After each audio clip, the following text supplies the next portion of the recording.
We continue to cover the funeral service today for Harris County Precinct 4 Deputy Constable Corporal Maher Husseini. KPRC2 digital producer Ahmed Humble joining us here in studio to talk about what we can expect today. First off, thanks for being here. Let's start with how his death is viewed in Islam. So as tragic as this death was, it's viewed as a celebratory of life, that he touched so many people. Yesterday, Lisa, you and I talked about how we spoke with his brother, right, and his brother was saying everyone remembers him as a good guy. They loved him.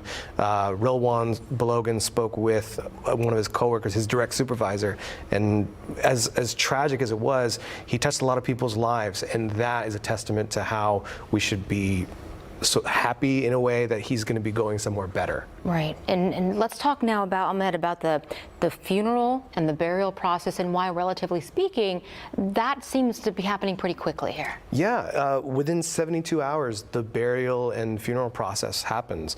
And it's because we don't want people's soul to linger on. Just, you know, let them move on into the afterlife and enter the gates of heaven, the gates of paradise, however people like to call it.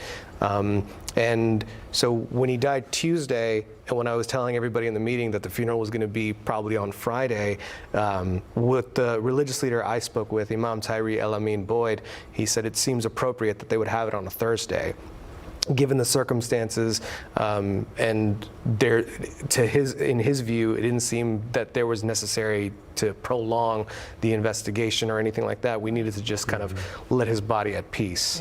And why are the funeral prayers so inclusive? Yeah, I was saying that everyone's invited, and then when the invitation said everybody, including the media, was allowed, it wasn't that I was just lucky guess. It was that the more people that are praying for this officer, and any person that's deceased, really, anybody that is praying, remembering them, that increases the chances of them getting access into the afterlife. So they want more people to be there. More right? prayers, more people to be there and just remember him and just say what a life he left behind and the people he's touched. And speaking with that Imam today, you're talking about the celebratory nature that involves today. Speak on that for us. Oh, yeah. So this is something, as a child, you know, I would always kind of get nervous about. At the mosque, whenever the prayers would be completed, it'd take like 3 minutes.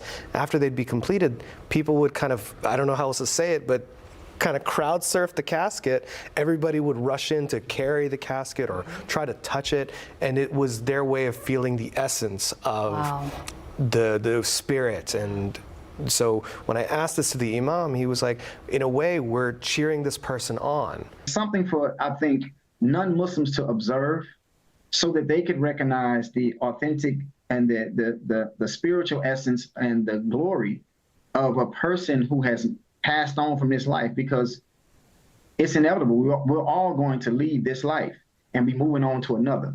So it's one of those glorious occasions that we don't see so much as an occasion of being sad and just weeping. However, those are natural, you know, that is natural. We celebrate it in a glorious way, and we're happy for this person, right?